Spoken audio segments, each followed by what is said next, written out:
Hello everyone, I'm Ben Johnson and this is the Perpetual Chess Podcast. On Perpetual Chess, I have weekly conversations with chess players, personalities, authors, and adult improvers about their lives, their careers, and about chess improvement.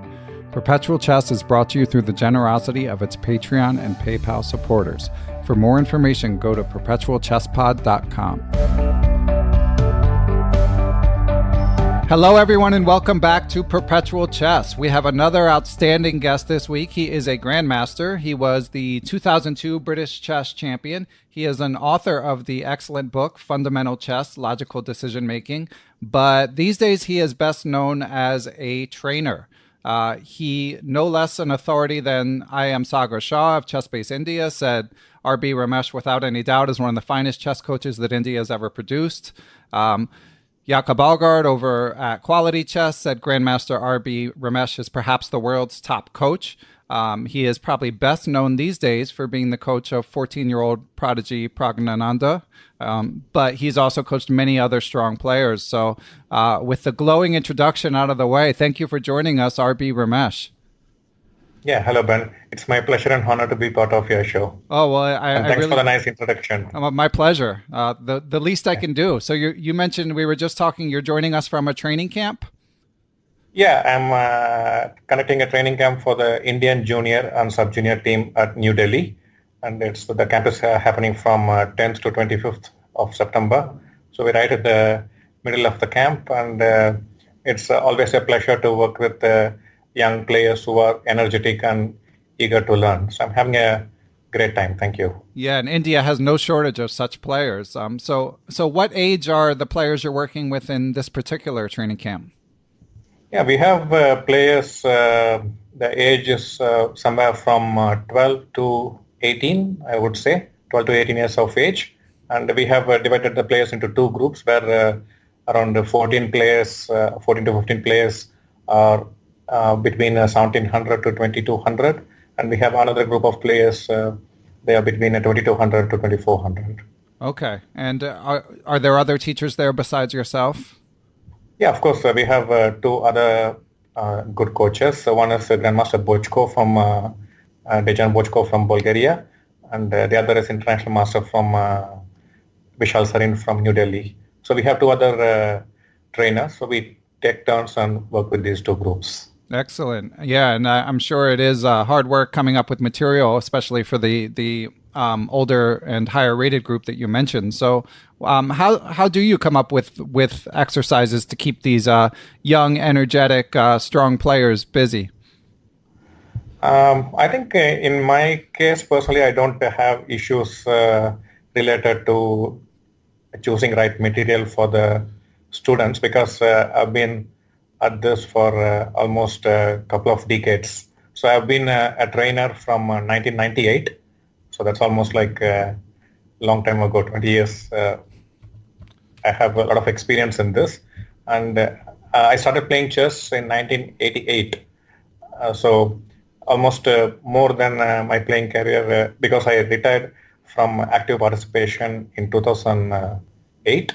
So I've been a trainer for a couple of decades. And over the period of time, I have collected a vast collection of good material. And I'm also kind of personally connected with my material because I have used the material against a different generation of players with different playing strength. So I have a good understanding of the material. So that is really not an issue for me. But I think the question comes how should probably a coach choose materials when he's working with young talented players? If that is the question, then I would say from a coach's perspective, we should try to make a list of problems which we face most commonly with our students. So usually the young chess players, they have some typical issues. And as a coach, if we can identify those issues and sort them into different categories. Personally, I choose the issues like one, psychological issues which students could have, or the technical issues. And once we identify a list of issues that are very commonly present among young players, then I would suggest to create some appropriate databases for each of these issues, and then read about these issues from different books, or you can go through the DVDs. There are various sources on most of these issues. Read about these issues, others' perspective, and think about those issues and come up with your own solutions, and also have appropriate examples which can help in handling these issues. That's how I usually plan or work with my students. That makes sense. So that basically, I had sent you the questions I have gotten from some supporters of the podcast, and one was from Nate Solin relating to how to organize training material. So mostly you're using ChessBase, and I guess at this point you've got, as you say, a lot of a mental file as well of like Yes. what issues do you see most commonly amongst your younger students? What things that they need to work on? Yeah, firstly, as you mentioned, I use ChessBase for storing my material and organizing my stuff. So it's very helpful. And especially I'm very happy with ChessBase 15 because the search functions are very fairly advanced, and you are able to access information on any position in a very short time. So I use ChessBase to create different databases and then collect examples, add text to the database. So when I want to teach a particular topic, I can refer to the text and pass on the information. So basically, the common issues I face among the young players. One, I feel there are two general issues. One related to psychology, and the other is technical aspects. Now, in my view, technical aspects are easier to handle. Suppose if a player is not happy with their endgame skills, we can show some good endgames, instructive endgames, and explain in the best possible manner and pass on the knowledge and the skill for the players. But I feel it's not easy to handle the psychological issues because it's usually the psychological issues that come in the way of effective learning from the player's viewpoint. So I feel if we can handle the psychological issues in an effective manner, the learning could be much more productive. So the psychological issues I face is, let's say, sometimes the issues are like with concentration. Some children are capable of calculating pretty well, while others have concentration issues. They get distracted. For example, in today's session, when I was talking with the players, I asked them, are you guys happy with the way you are making progress, let's say in the last couple of years? And many of them said they were not happy. They believe they could progress much faster. And when I asked them what issues you feel are coming in the way, and they said it's mostly themselves, their own attitude and their own character issues. For example, they are like most young players, they like to listen to music, and when they play games, they are getting disturbed. It distracts their concentration. They are hearing the music while playing. They are not able to focus. And so there are issues related to concentration, and there are issues related to confidence. And because some players or many players, they don't work as hard as they should be, considering the level of competition they face. So when you don't work enough and when you are not learning enough, and it translates into lack of confidence. So you're not as believing in yourself as you should be. So lack of confidence.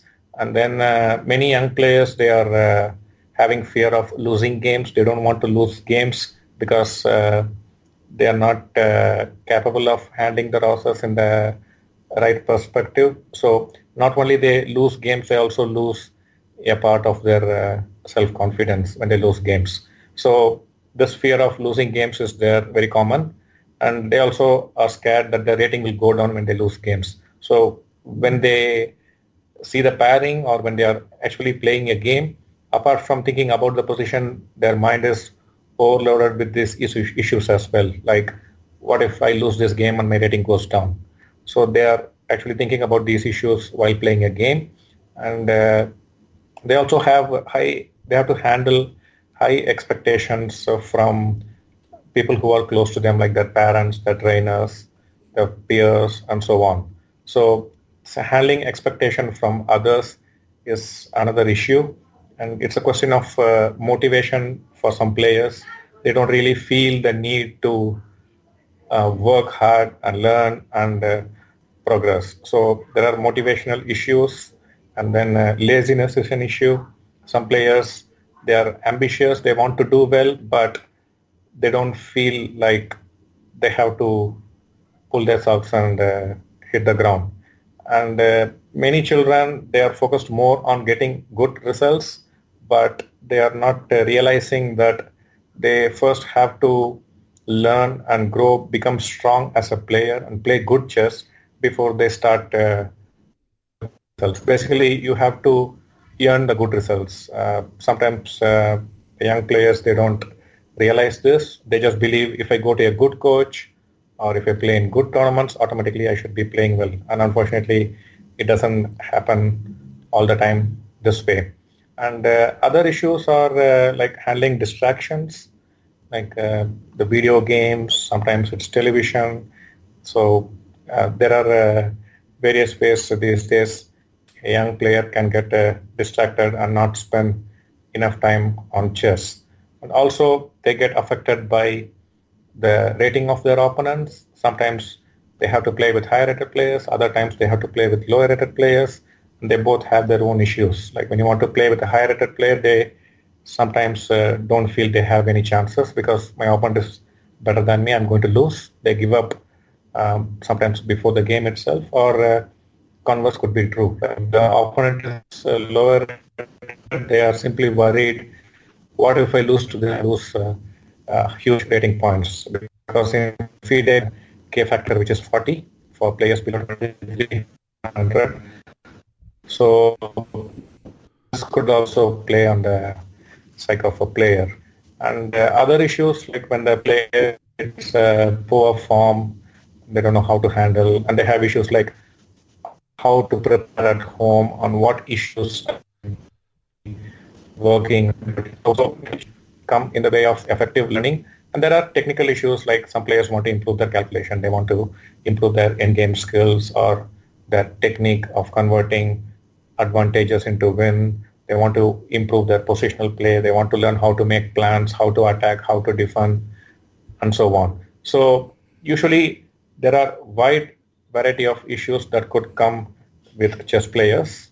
And I think as a trainer, we should be having some reasonable explanations, and we should help the player to handle these issues in an effective way.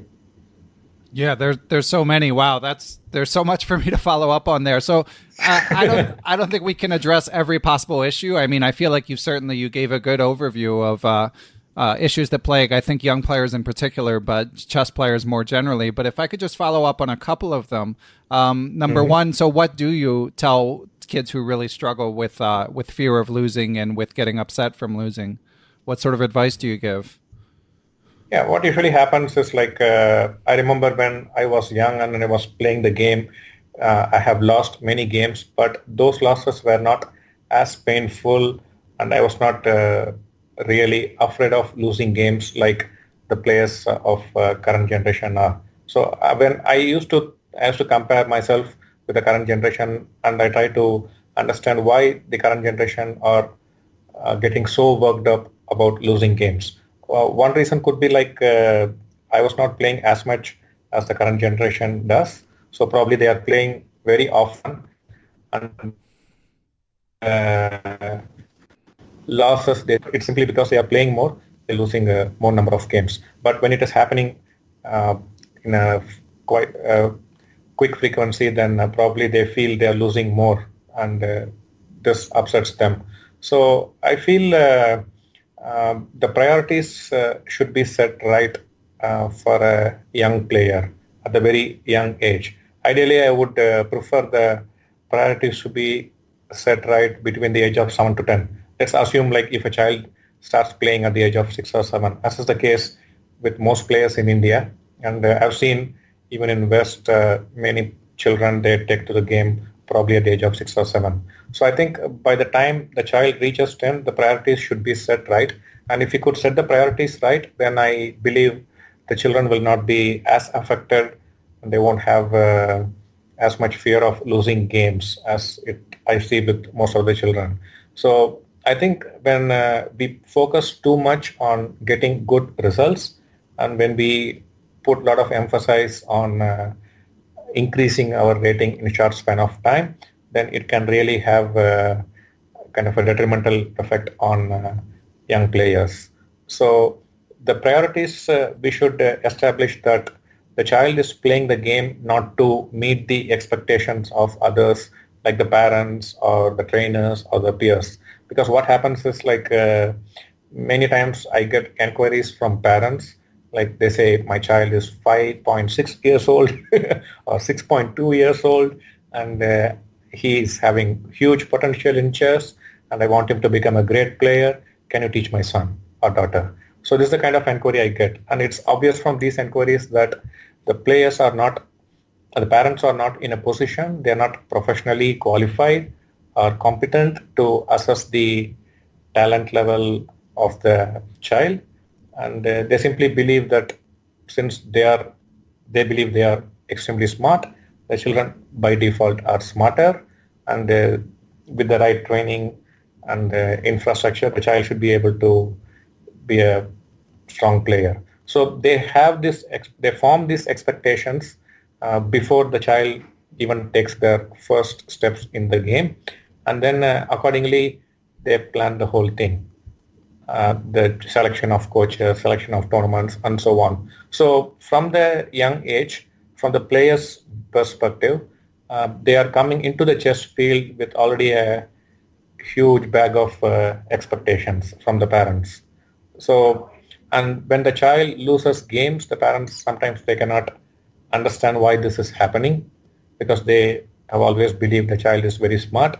And when the child loses to some lower rated player or weak players, they simply cannot understand why this is happening. And they panic, and then they show their displeasure to the child at times. And then they compare their children with other children who are doing well. And it's like kind of a vicious cycle starts. And then the child feels that I probably have done something wrong by losing games, because my parents are not happy when I lose a game, and they show the displeasure in different ways. So the child learns at a very young age that losing is bad and I have to keep winning at all times. And this puts tremendous pressure on a young child's mind. And then what many times it happens is like sometimes the child gets frustrated with the game and they quit after a few years, or it could be like they become very cautious. They don't want to lose games and earn the displeasure of their parents, or they don't want to see their parents sad. So they try not to lose games. And instead of playing for win, they start trying not to lose games. So I try to tell my students that you are playing this game not to meet others' expectations or make others happy. You are doing this for yourself. And we are here just to help you and facilitate you in your growth. So you are doing this for yourself. So I try to make it very clear for my students.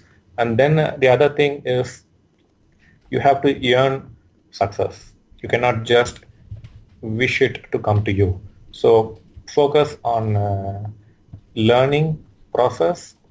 Just put more time, put a sincere effort, learn more, and as you learn more, you become stronger and you will get the good results. So if we keep the focus on the learning process and the effort we put to learn and play, I think the children will have less fear of losing. So this is my approach to the whole issue. Sounds like good advice. And the other follow-up I had, which is somewhat related, you mentioned that sometimes another issue that you see that young students face is the distractions such as video games and television, and whatever else it may be. But on the other hand, they're kids, so we want them to have fun and not to burn themselves out. So how do you strike a balance, and how do you view your role as the trainer in terms of what to tell the kids in terms of how they spend their time?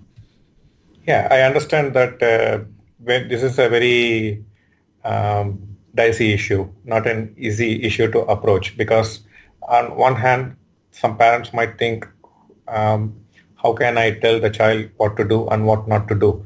But as a trainer, I feel it's my duty to caution them against the distractions and also help them keep their focus on what they really want to achieve. So with access to television, the video games and so on. So my simple advice to the children is I don't tell them not to go for these things.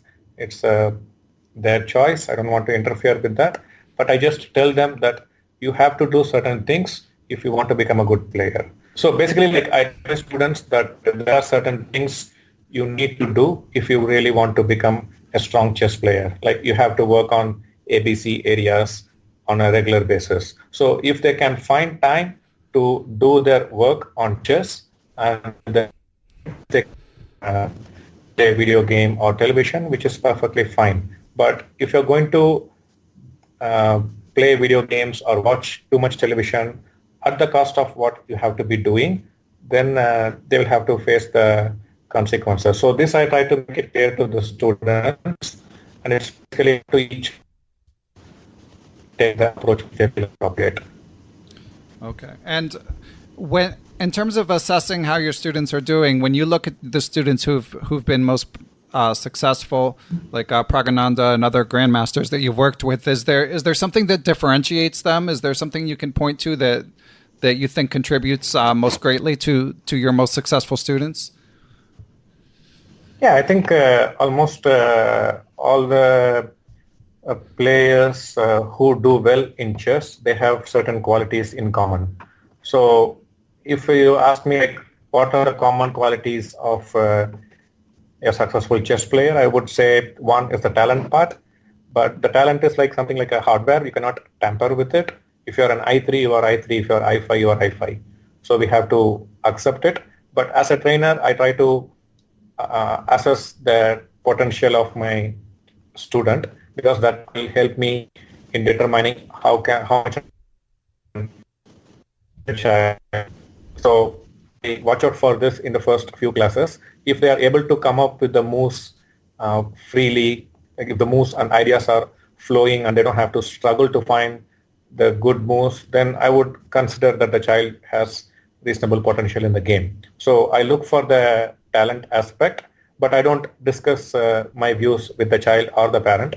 It's just my personal observation to plan the training. And the second thing I watch out for, and I also talk about this, is the hardworking ability of the child.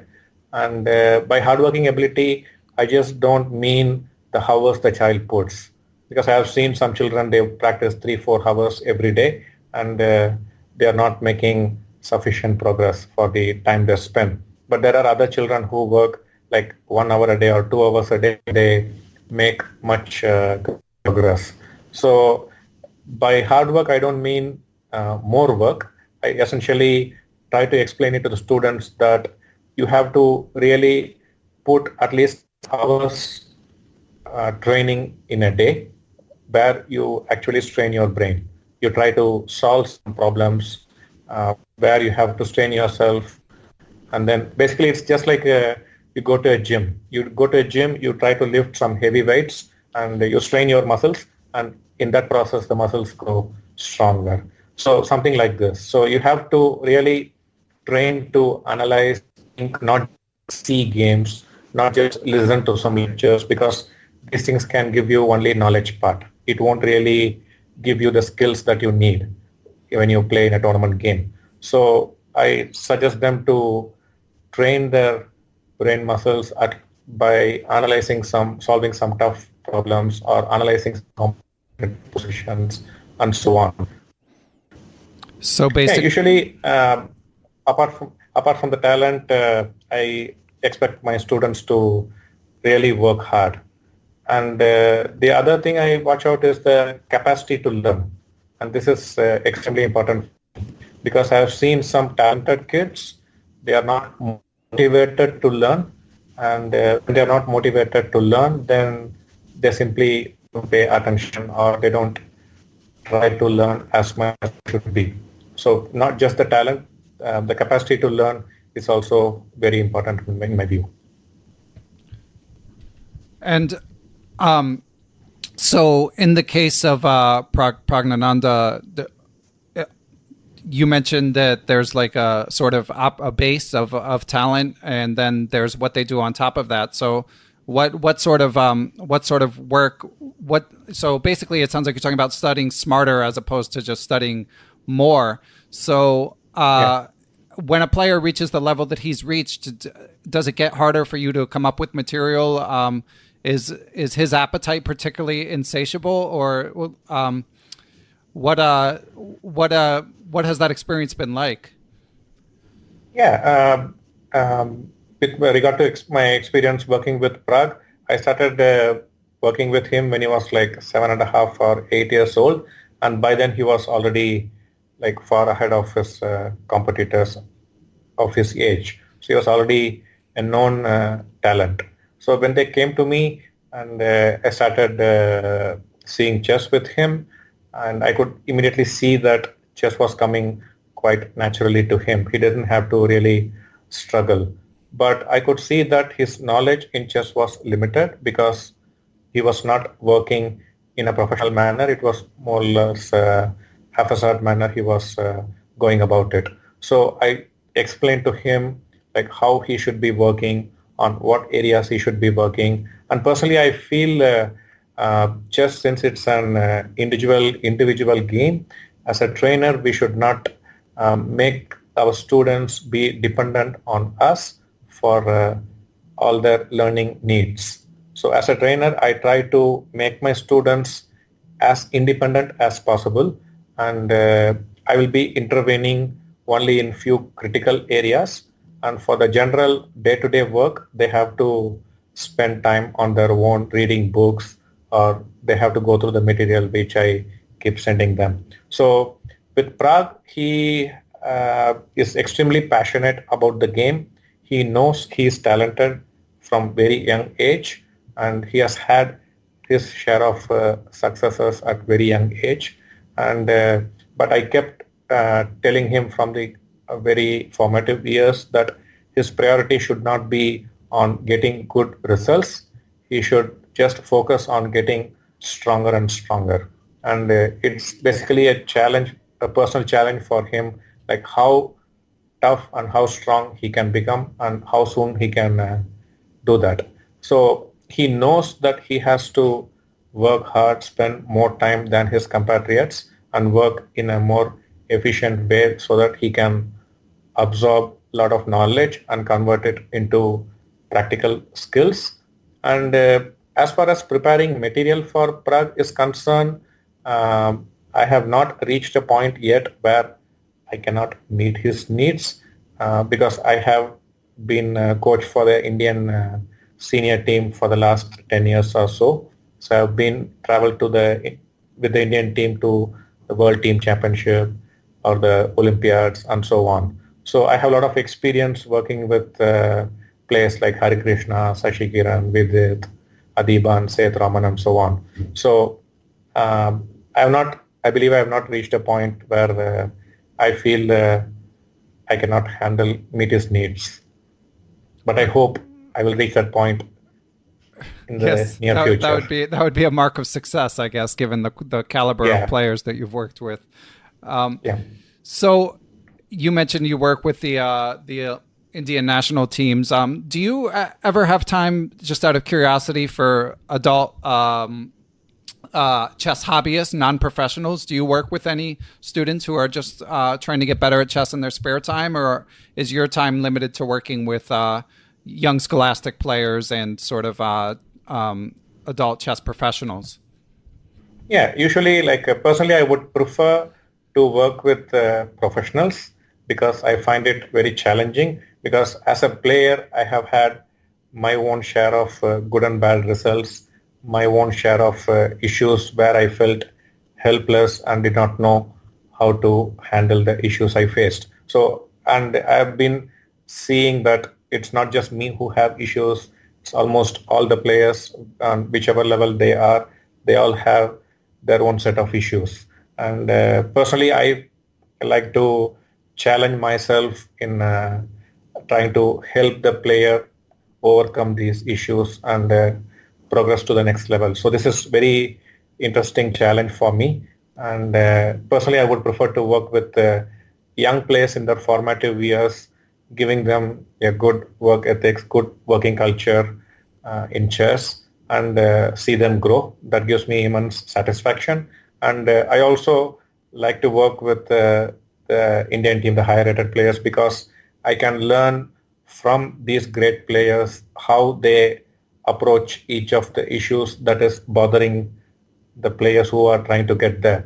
And I try to translate this information which I learned from these strong players to the young generation. So I feel like proud to be kind of a bridge of knowledge between the younger generation who are aspiring to become strong players in the future, and getting the knowledge transferring from the higher generation, good players, to these young children. But I have, having said that, I have worked with non-professional chess players for whom kind of amateurs and players who don't see chess as seriously as the students I usually work with.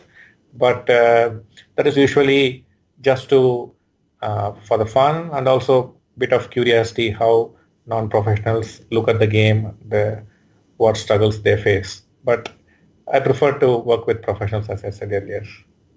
That makes sense. And actually, in hearing you talk about it, it makes me recall when GM Jacob Aagard was a guest on the show, and this was prior to the Quality Chess Academy that yourself and he were going to be heading in Greece. So I'm thinking maybe at that camp you may have had a few players who fit the description of adult improver chess hobbyists. So how was that camp? When he came on, it sounded he painted such a pretty picture. It sounded so amazing. I was really wishing I would be able to go, but I was not able. So how was it from your perspective? Yeah, I had a great time, and I should thank Jacob for considering me to be one of the trainers in that camp. We had two groups of players.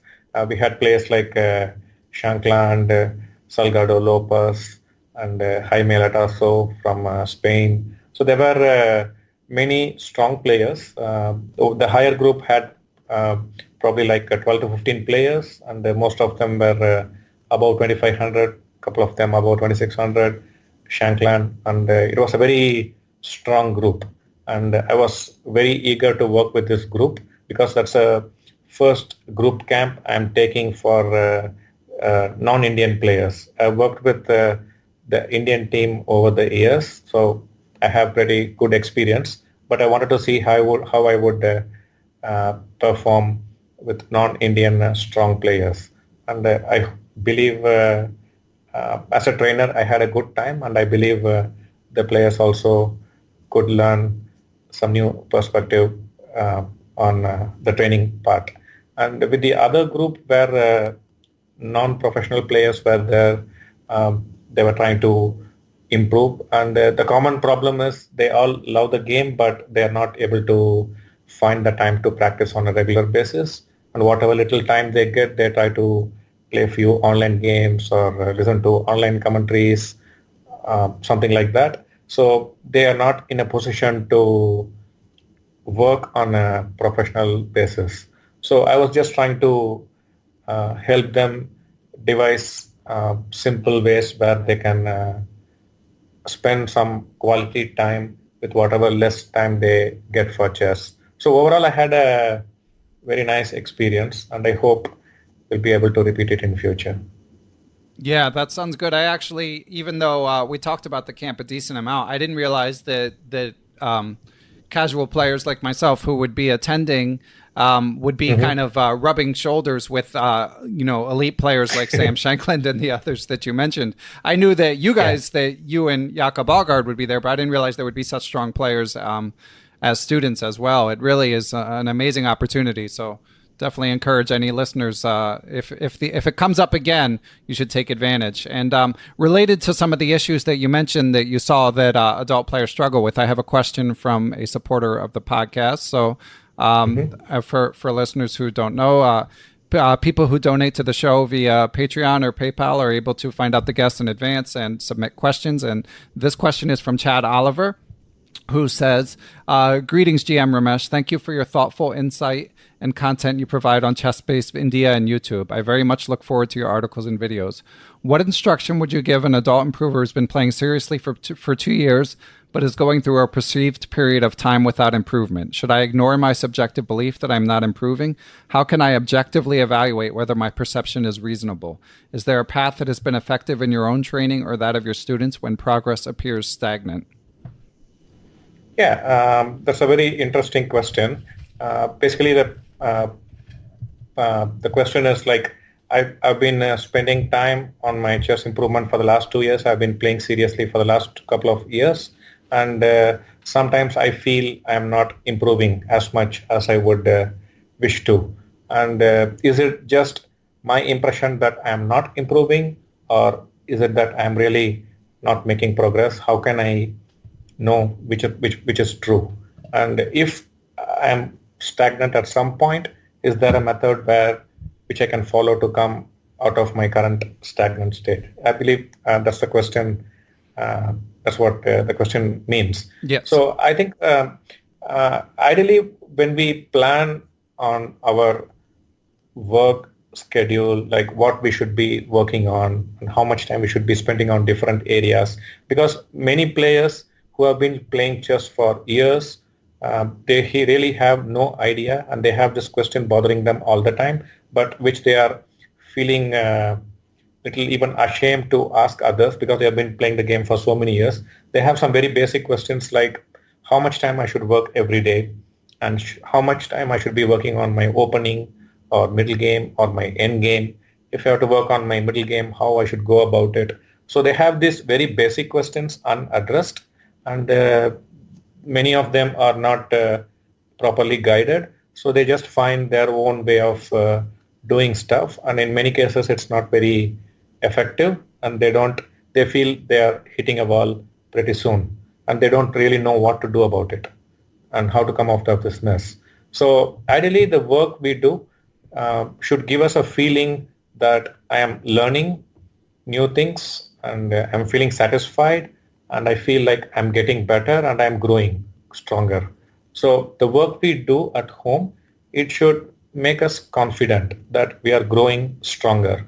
And but as in life, we don't get ideal experience all the time, and there'll be moments or days when we feel things are not happening as planned or as anticipated.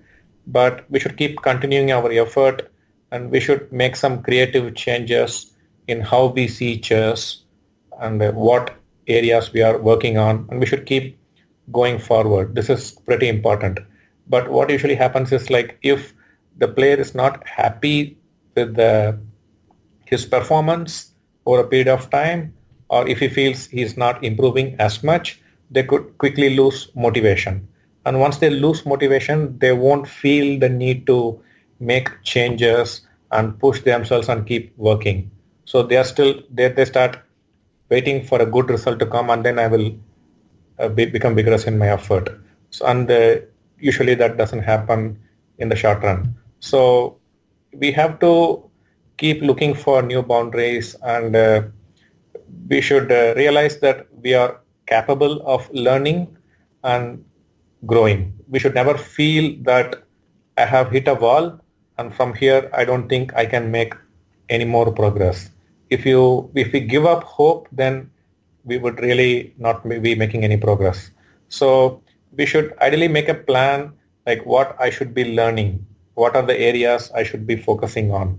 And then you can make a plan for the next few days or the next couple of weeks and so on. So you can have a very short-term plan and a medium-term plan.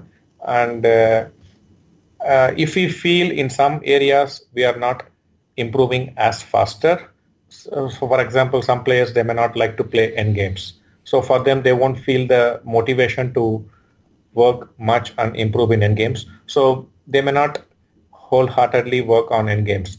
And as a result, they may feel like they are not making much progress in their end game. So if they feel they are hitting a wall in some area, then they should simply move to other areas where they feel comfortable, work in that area, and feel them becoming stronger in those areas. And once they taste kind of success in their preparation, then they can again go back to areas where they are not comfortable learning.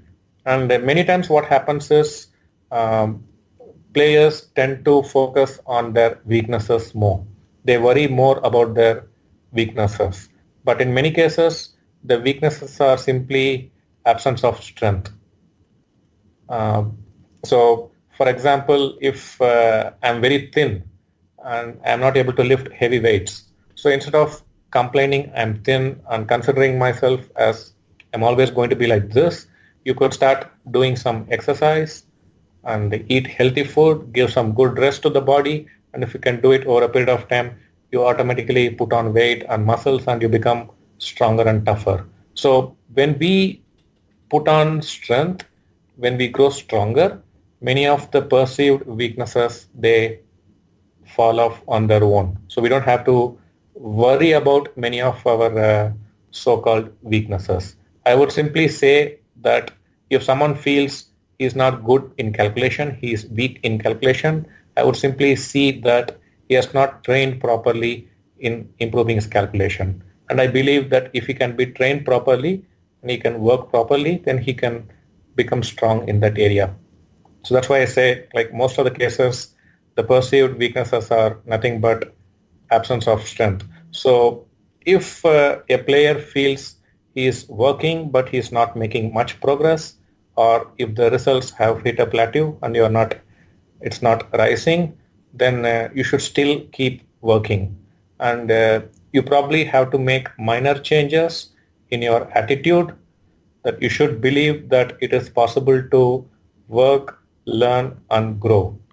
We should focus more on improving our analytical abilities instead of simply acquiring knowledge. So this is a common mistake many players make. They watch videos, they listen to lectures by trainers, they listen to others talking about chess, discuss chess, analyze chess, but they read books, but what they're not doing is they are not straining their brain. So I believe like your training, at least 50% of your training, you should analyze positions. Take some interesting game, and when you analyze, try not to move pieces, and analyze, try to, let's say, like 3 or 4 moves ahead, and then you compare your analysis with the actual moves played in the game, and then make the moves on the board. So one important thing we should keep in mind to improve our analytical ability is try to analyze positions without moving pieces, and try to analyze more number of moves with time. So the more visualization ability you are able to improve, the better your quality of analysis will get over a period of time. Wow, that's excellent advice overall, and that's interesting. 50% of one's time analyzing positions. So that it feels like that leaves so little for all the other sort of micro skills that you mentioned. End games, tactics, openings, but 50% you would say devote to sort of the broader just analysis of Grandmaster in your own games. Yeah, I would. So there are like when we were working in this camp the last 1 week, so I told them like let's try to analyze games without moving pieces on the board. And few of the players, I challenged them, do you want to try even not setting up the initial position on the board? For example, we take one game and we were analyzing that game for 4 hours at a stretch. So let's say like between 9 to 1. So I give them a very complicated position, and few of them, they don't even set up the position on the board. They just hear the notation and they have to imagine the position in their head. And then we start discussing the position verbally. So the others, they keep the initial position on the board, but they don't move the pieces at all. So we are sitting there for 3-4 hours, and the moves we are discussing back and forth, but none of the pieces on the board are moving. So this way, and initially they thought they cannot do this, and I chose some very complex positions, and they took it as a challenge. And then initially for the first half an hour or so, they were struggling, but once they could see the position clearly in their head, it was kind of, the analysis kind of started flowing, and they were like completely shocked. They didn't know that they could analyze so much. And what So I believe, what rating level were yeah. these players? Just out of curiosity. Okay, I tried this with the higher group, that is about 2200. But personally, I have done this with even like 1400 or 1500 FIDE rated young children. So let's say a 7 or 8 year old, 1400 or 1500 child.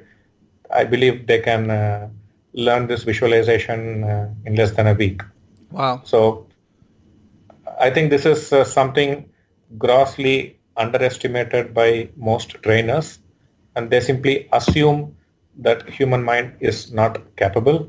And I have worked with many number of players, young players, and everyone is like shocked.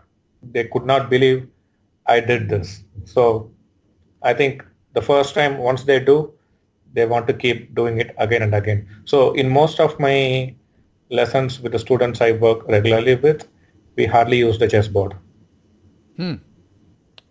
Wow. That would be challenging for sure. But Yeah. I can understand how that would be helpful once you train the students to think that way. Yeah. So while we're on the topic of hitting plateaus or going through slumps, I saw you did a 3-part interview with ChessBase India in 2017, which I found a lot of interesting stuff in there. But one of the things that you mentioned was that it took you 8 years to go from international master to grandmaster. Yes. So that So must have I been became, some personal experience with a slump or with a plateau. I wouldn't call it that way. Like, for example, I started playing chess in late 1988, early 1899, 89. That's when Anand became the world junior champion or the grandmaster.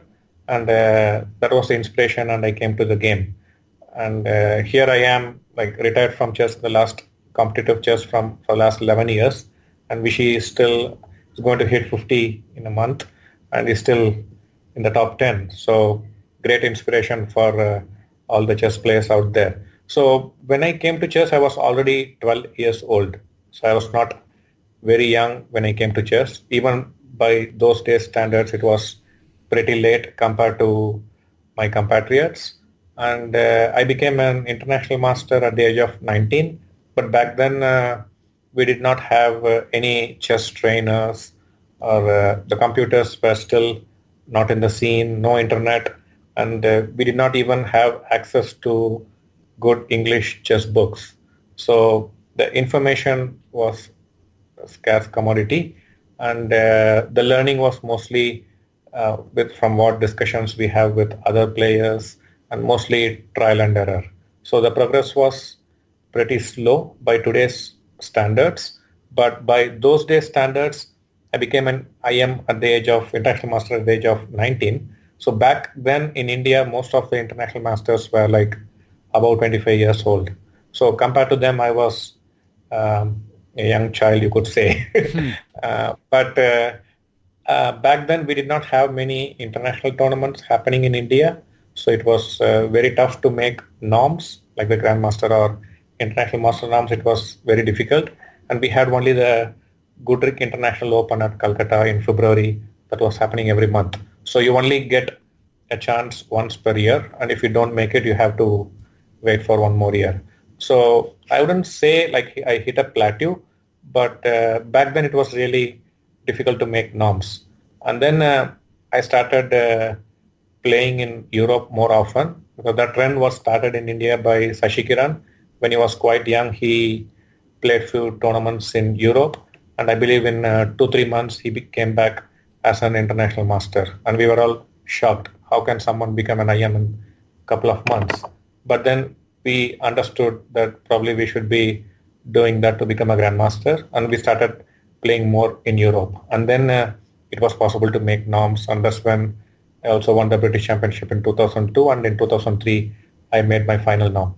So I had my own share of plateaus, like you mentioned, but they were not. I was not really bothered by that, because it was not like I'm getting opportunities both in terms of training and playing, and I'm not making use of them. So I felt I made good use of the opportunities I got. So I don't have much regrets on that account. But I always felt that there was lack of information and there was lack of good advice from the player's viewpoint. And I felt, why not? Can I do something about it? And that's how I came to chess training. Yeah. And certainly chess in India has come a long way with with so many young talents. It's incredible to see. I saw just today that you retweeted an article about all of the successful players from Chennai, from your hometown. Yeah. It's incredible to see. And relating to chess in India, we have another question from a supporter of the podcast, Andrew Perry, who asks, due to various sociological factors in India, as well as the popularity of chess, I would guess that the competition among young chess players in India is particularly fierce. GM Ramesh, do you think that this is the case? Yeah, I think one, as you can see, we have a huge population, and even if a small percentage of them start playing chess, we have a big army of chess players.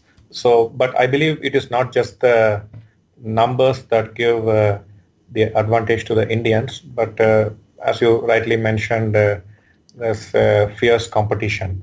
And when there is good competition, people really try to upgrade their skills so that they can handle the competition and be the best. So you really have to, the acquiring skills and becoming strong, there is no really other way to become a good player.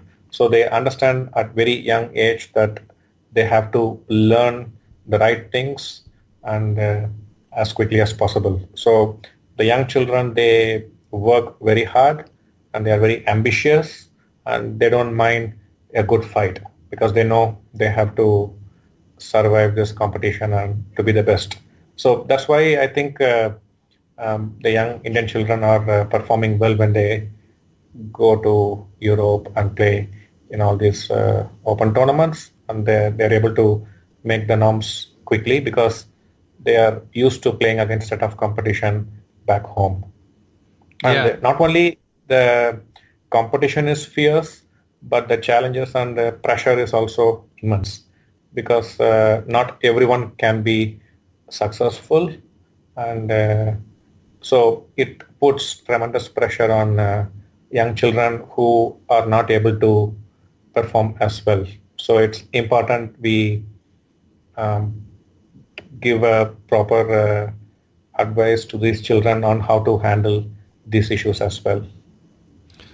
Yeah, and I saw that you mentioned in the older interview with ChessBase in India that I mentioned earlier that we've had some we've had some other guests from India on the show. I am Sagar Shah, GM Vidit, GM Hari Krishna, Tanya Sachdev, and they've all talked about the general sponsorship situation in India, which look from the outside looking in, I know that India is not as well off overall as the United States, but they do have some support in terms of the positions that oil companies give some of the strongest players in the country. But I saw that you mentioned in this older interview that you felt that there weren't enough jobs overall, and that I'm sure that contributes to the competition.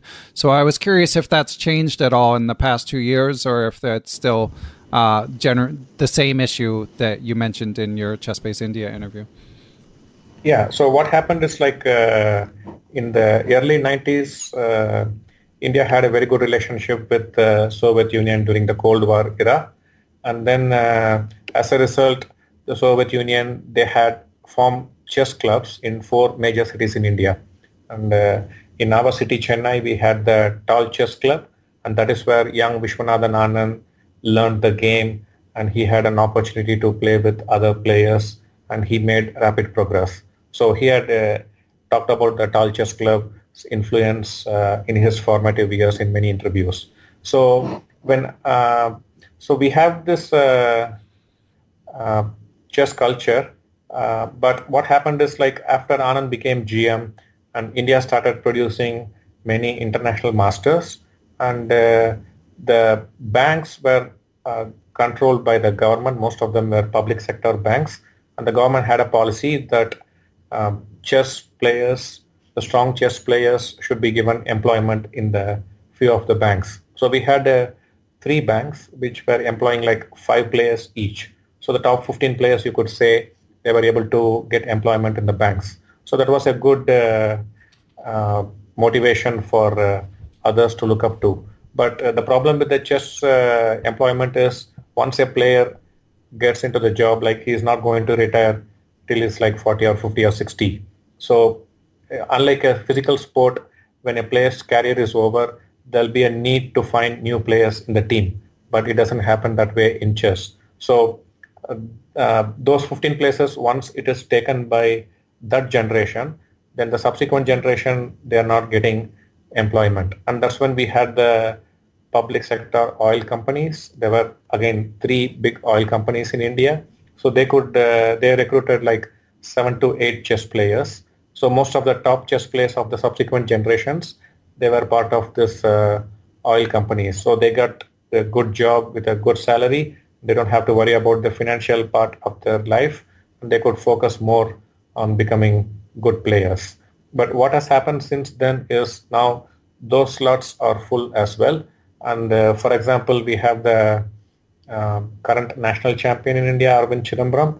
It's also my student. He works in our academy, and he is 2600 plus, and he doesn't have a job because all these jobs are already taken. So like I mentioned in the interview a couple of years ago, we have reached a point where the players are not going to get employment as was the case in the past. So the current generation, they have kind of accepted that they are not going to go the path which their earlier generations players took. So they are trying to make a living out of chess as a player. And when that is not meeting their needs, they are also venturing into other areas. Like they are trying to work part-time as coaches, or some of them start their own websites. They become commentators, authors. So they are exploring other avenues as well. So chess is going through some major changes in India. And now we have like more than 65 grandmasters already. So there is a big crowd now, and the numbers are increasing day by day. So it's really unclear how things are going to pan out in the future. But I believe with so many young chess players wanting to make their mark, something they will find a way out. Yeah, I hope so. I mean, there's just so many incredible players. Yeah, and the number of jobs you describe, given just the number of sort of household names in the chess world coming from India, it's really not that many. Yeah. And it sounds kind of similar to the academic system here in the United States, where if you become a tenured professor, you keep the job for your life. So that results in there always being a shortage of jobs for potential applicants. I saw that it made pretty big news in the chess world that Nihal Sarin, the other young Indian phenom grandmaster, got a sponsorship deal with a milk company. So I guess that's a positive development in this area. Yeah, so people are not just looking for jobs, but these days many private sponsors, like India is a big country and there are many private companies, and they are more open to supporting the cause of upcoming sportsmen. So that's one positive development that's happening in India, and which is good for the game. And players don't have to look for jobs, but if they can get good sponsors at the right time and make use of those opportunities and make a name for themselves, they don't have to worry too much about the financial aspect in the future. So I hope this will be a good precedent. So, and more private sponsors will come and spend more money on chess, not just in chess, but in other sports as well. That will be good for the sports enthusiasts in the country. And we always hear in the United States and elsewhere about how famous Viswanathan Anand is in India, how he's one of the most famous sportsmen, irrespective of what sport or what game one's engaged in. How famous are the other elite players from India? How well known are the Hare Krishnas and the Vidits and Satyamuran and the other top players? Yeah. What's it like for them? So in India, we have it's divided into 29 states or the major provinces. And Anand is a well-known name throughout India because he has had phenomenal success in chess, not just phenomenal success over decades. So at least over 3 decades at the top of chess world. So different generation of the population, they have heard Anand being successful in chess. So it's a very common household name. People can recognize him on the street if they see him. So it's that popular throughout the nation. But if you take players like Hare Krishna or Koneru Hampi or Praggnanandhaa, Nihal Sareen, the people from their respective states, many of them, they have heard about them, these guys, but they cannot, in most cases, recognize them by face. So, but as I said, India is a huge country, and we have a huge chess population, and the players, they don't really think about these things too much. They just want to achieve as much of their potential as possible, and they are not really bothered about how popular they are among the public. Yeah, that makes sense. So just one more topic, GM Ramesh, if you're up for it. Yeah, sure. Great. Just was looking for some, if you have any chess book recommendations. I mean, I'm sure you do. What have been your favorite chess books over the years? And are there any that you use? You mentioned before you have a huge database, I'm sure, of many positions, but are there any that you find yourself going back to even at your current level, whether it be for your younger or your stronger students? Yeah, I feel one of the changes that is happening with the arrival of computers, the internet, and recently the arrival of cloud engines for analysis. So a lot of technological changes is happening, and the young generation, they are trying to take advantage of this to the maximum extent possible. But one sad casualty is the young generation, they are not very keen on reading from a physical book. They would prefer to have a PDF or an ebook reader and so on. And they don't really are not very keen on carrying books to tournaments.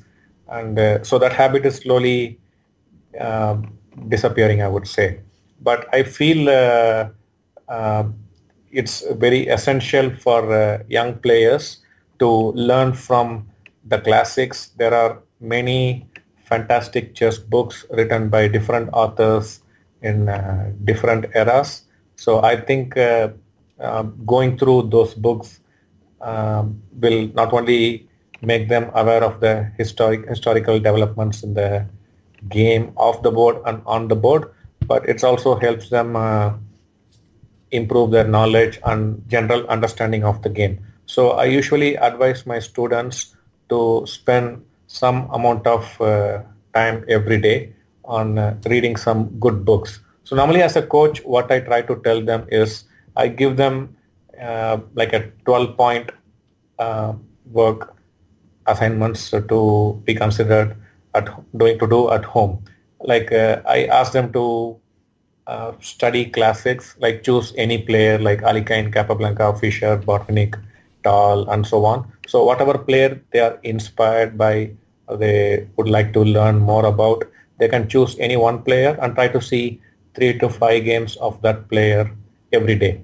So it would be good if they can go through the autobiography of the player himself concerned, if it is available, like My 60 Memorable Games by Fischer and so on. So I encourage my students to work on classics, just to see 3 to 5 games of any player they like.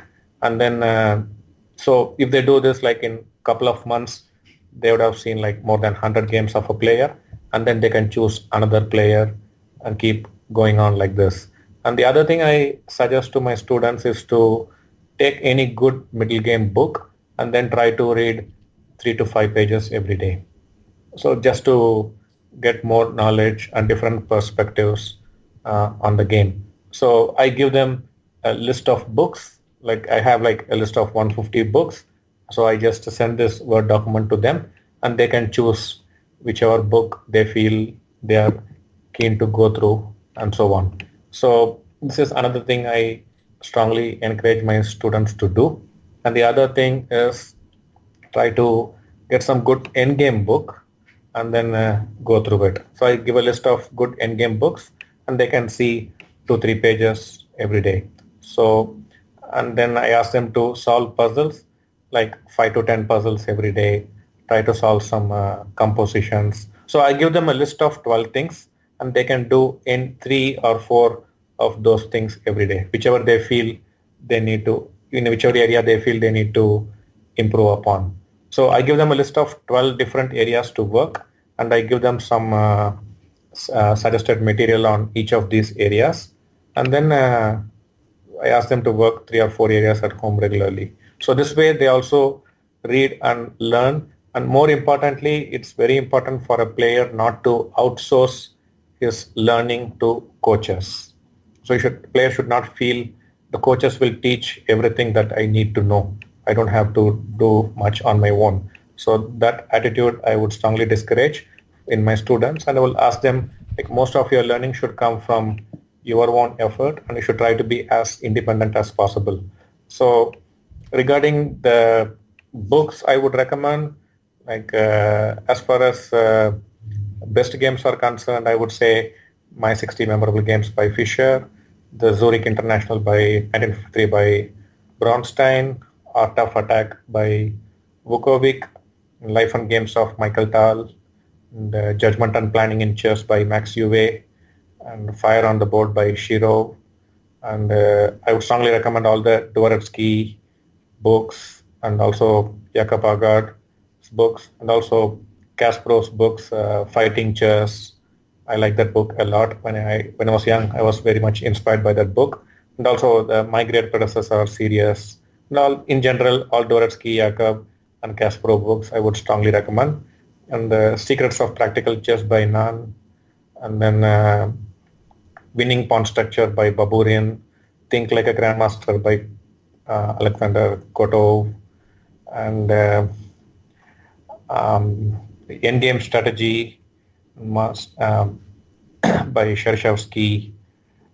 So I could just go on and on. So there are so many good books out there, like Positional Decision Making, Dynamic Decision Making by Gelfand, Positional Chess Sacrifices by Suba, and I also would strongly recommend the Yusupov series of Build Up Your Chess, Boost Your Chess, and Chess Evolution. So this 9-volume series, it's very good. It's a complete package in itself.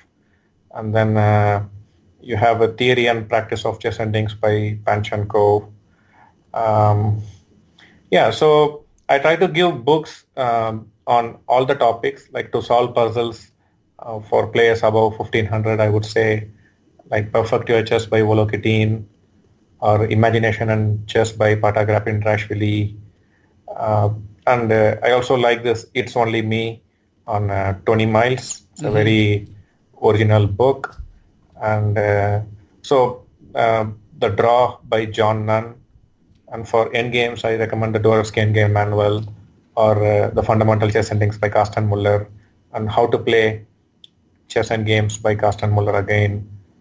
And I also like Timon's book On the Attack and his other books. And there is this author, Amartya Avni, and probably I'm not sure how many know about this author. His books are really very interesting. Like you get some really creative positions to improve creativity, get some good studies. His books like Creative Chess or Surprise in Chess by Amartya Avni, I would strongly recommend those books. You have Larry Christiansen's Rocking the Ramparts, Endgame Preparation by Spielman, and Improve Your Chess Now by Tisdale, and Rubinstein's Masterpieces. Among the recent books like the Under the Surface by John Marcos or Woodpecker Method. So there are plenty of good reading material out there, and I've just begun to scratch the surface. There are many more good books out there. I think just reading good books and learning is one very good way to improve. But one thing we have to realize is when we read from books, we only acquire knowledge. And knowledge, I normally say, knowing is not doing.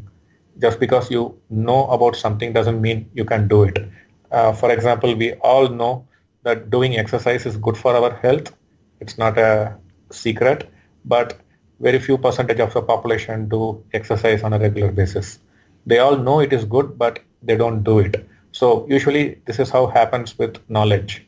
So when we read books or when we listen to advice, we only acquire knowledge. It doesn't translate to skill. So we really have to apply the knowledge in practice and gain experience and acquire those skills. Wow, that's an incredible list of recommendations just off the top of your head. It's will keep our listeners extremely busy, but some of them I had not heard before, but a lot are what we would consider the classics. And definitely, it's finding something good to study is not the most challenging part of chess. That's for sure. And I did think of one last question that I wanted to ask you. I saw that you mentioned in the aforementioned Chess Base India interview that you were also undertaking an experiment where at your academy, which we should mention, the Chess Gurukul. How do you pronounce that? Your academy?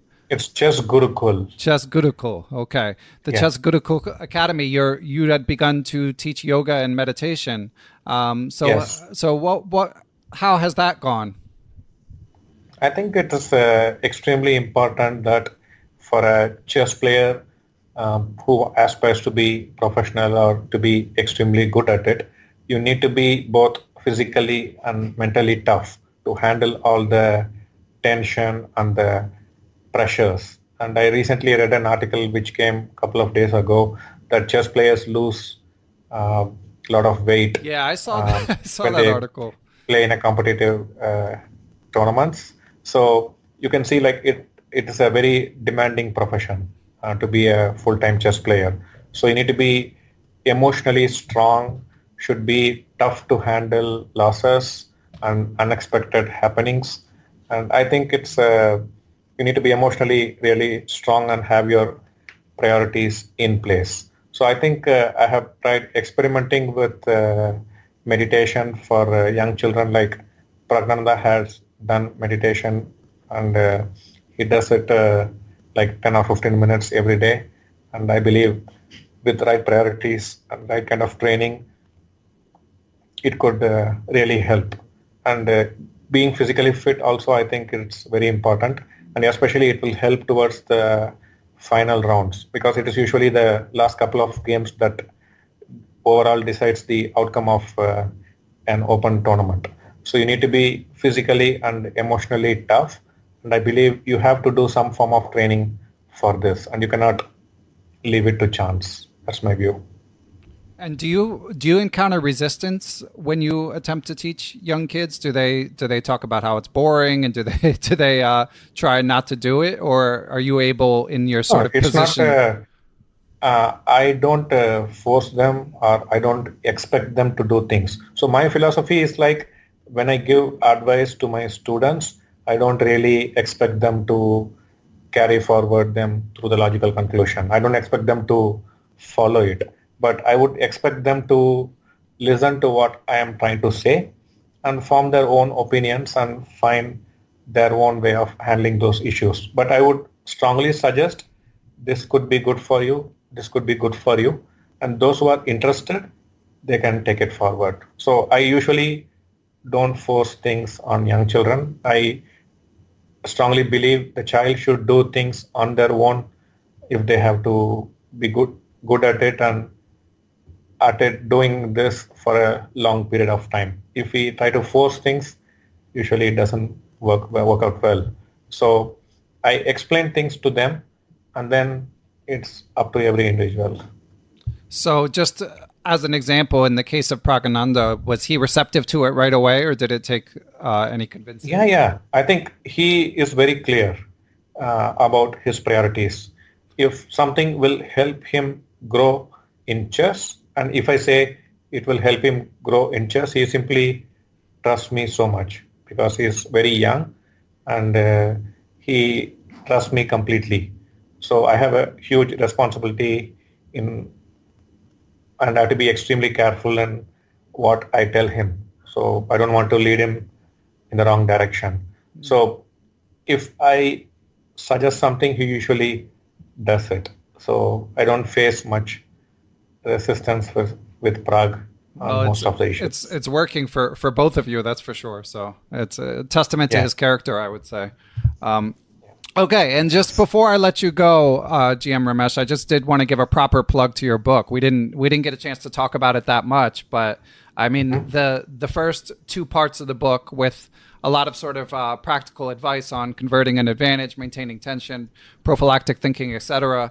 It's extremely useful and a lot of more modern examples. But then I wasn't ready for the third part, which is you kind of take a turn and you give a lot of sort of practical, more what I would call sort of meta thinking advice about how to prepare for a tournament, how to study openings. And I think my listeners in particular, as you mentioned in your book recommendation list, as was clear, there's absolutely no shortage of quality chess learning material. But in terms of chess approach material, I think that the third section of your book really stands out. So I recommend listeners check it out. It is well worth it. Do you think you'll ever write another chess book, or did that or are you too busy these days? From 2020 onwards, I'm planning to write a series of books. So it's my long-term dream to come out with all my experience as a player and also as a trainer. I have worked with many players of different generations. I've worked with probably more than 20 or 30 grandmasters and of different generations, different strength, different age group, different era. So I have learned a lot in the process and it's made me a better person and a better trainer. And I have seen that there are many players in different parts of the world. They are looking for the right way to learn the game. So as you mentioned, there is no dearth of reading material, quality material, but most of the books are just sharing knowledge. So people don't know how to use this knowledge and acquire the skill. So how to really acquire the skill. So I feel I have some suggestions there. So I am hoping to write a complete training manual, or I'm not sure what name I would have for the book. Probably it will be a coaching manual or a training manual. And I'm hoping that book probably will be a 4-volume series.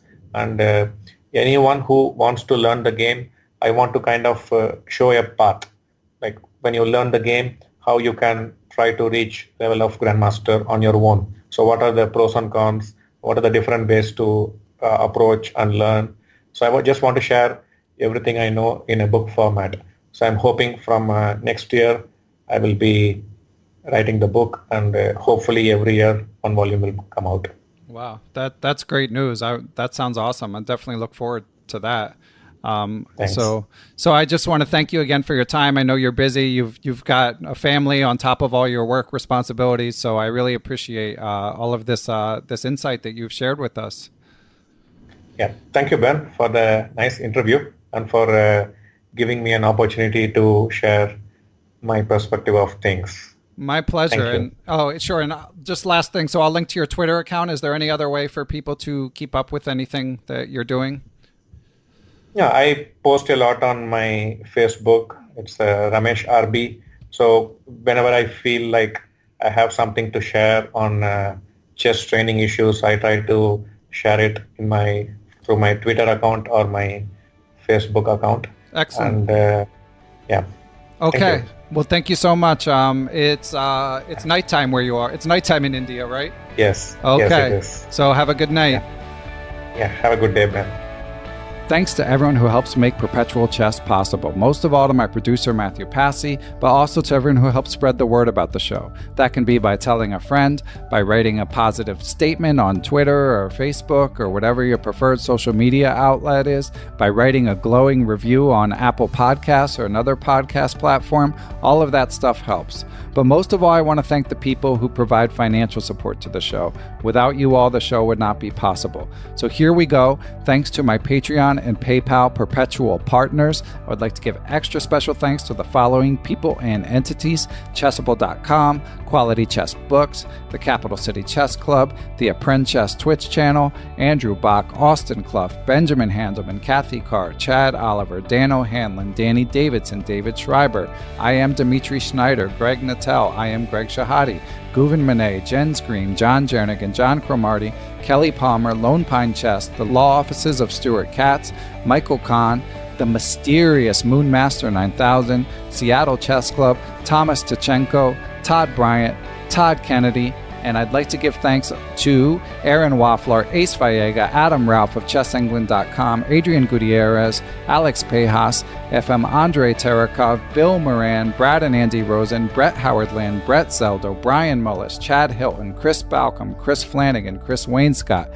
Christopher Baumgartner, Christopher Chabris, Christopher Wood, I am Christoph Selecki, aka Chess Explained, Coach J's Chess Academy, David Kofer, Daniel Gell, Daniel Ginsberg, Daniel Lucas of the U.S. Chess Federation, Daniel Naylor, Dave Saylor, David Cramley of Chessable.com, Dwayne Edmonds, Ethan Smith, Evan Sagers, I am Elect Donnie Ariel, Fox Valley Chess Club, Frank Tortoris MD, Gary Andrews, Gary Lewis, Geert Vandervelt, Gerard Barta, Giovanni Russo, Han Shu, Harish Srinivasan, James Bonastia, Jason Woolham, Jeff Anderson, Jeffrey Martello, JJ Stranad, John Fernandez, John Fontaine, John Hartman, Justin Gardner, Jen Shahadi, Jerry Wells, John Thompson, GM Josh Friedel, newly minted IM Kare Christensen, WGM Katerina Nemtsova, Kelly Palmer, IM Kostya Kovyutsky, Krishna Gopala Krishnan, Larry Reiforth, Laura Belyavsky, Lucio Casada Silva, Matthew Knudsen, Matthew Passy, Matthew Tedesco of SeattleChessMeetup.org,